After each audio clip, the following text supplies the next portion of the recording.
today we're going to show the 5 shortcuts to proving triangles congruent. Previously, we know that we can prove triangles congruent by showing all 3 sides and all 3 angles. However, if you have just the 3 sides, then that's enough to show that the triangles are congruent. Here we can see that we have 2 congruent sides here, 2 congruent sides here, and 2 congruent sides here. So we can make triangles out of these sides. We'll make a blue triangle out of those 3 sides. And we'll make a red triangle out of these 3 sides. And we're wondering if that's enough to show that these 2 triangles are exactly the same size and shape. So can these triangles be mapped on top of each other? And the answer is yes, perfectly. Remember that we started with the 3 sides congruent to each other, and notice that the angles locked in automatically. So we do not need to show side, side, side, angle, angle, angle. Side, side, side is enough.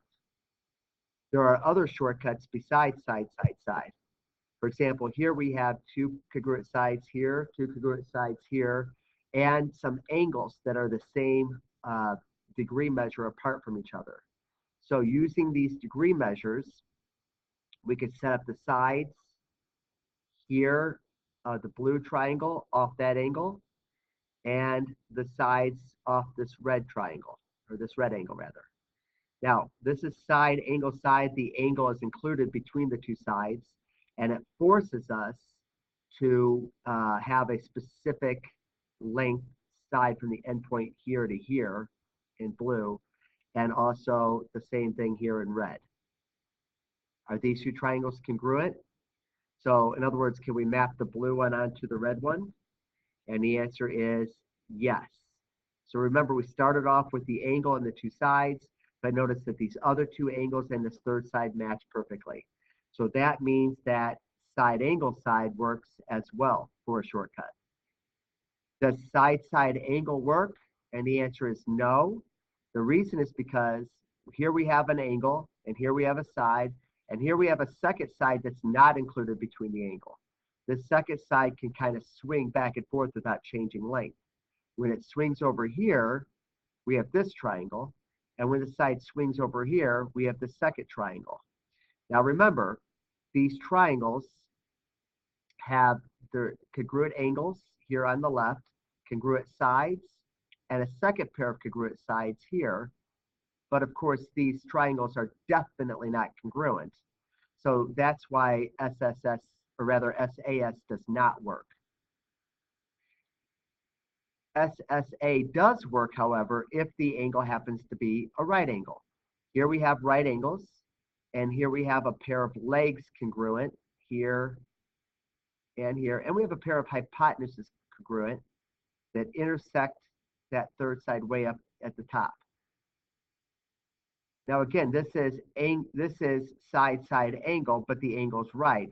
Do these triangles match with each other? Let's find out. And the answer is yes, they do perfectly. So side side angle works, but only works if the angle happens to be a right angle. We don't call it side side angle, though. We call it hypotenuse-leg. Here's a 4th way to prove triangles congruent. This way is called angle side angle, where there's 2 angles and a side in between them.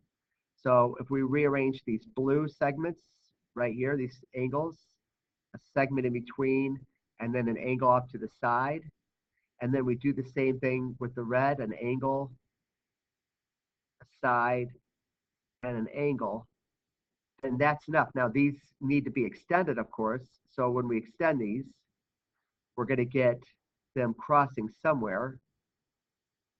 So over here with the blue, they're going to cross way up here somewhere. And then in the red, of course, they're going to have to cross somewhere. So here and here. Now, we wonder if the other parts match as well. And they do perfectly. So angle, side, angle is enough to prove 2 triangles congruent. Our last is going to be angle, angle, side. This one's a little trickier. And in angle, angle, side, this should say angle, angle, side, by the way, but angle, angle, side, here we have an angle, another angle, and this third side right here. Now this is a little bit trickier, but it does work. Let's move these pieces over here. This one moves.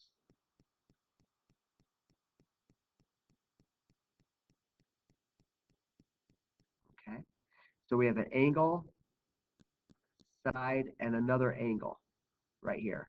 Now the tricky part to this is that since it's angle, angle, side, we've got to kind of find out where that's going to cross at. So we're going to kind of do this and angle that off perfectly. Not quite, about right there, I think. Okay. Now this is not going to work out perfectly, but that's all right. Anyway, these are going to end up matching. So angle, angle, side works as well for a triangle shortcut. So in summary, we have 5 different ways to prove triangles congruent by using shortcuts. Instead of side, side, side, angle, angle, angle, we can use side, side, side, side, angle, side, hypotenuse leg, angle, side, and side, angle, side, and angle, side. Study these and use these shortcuts.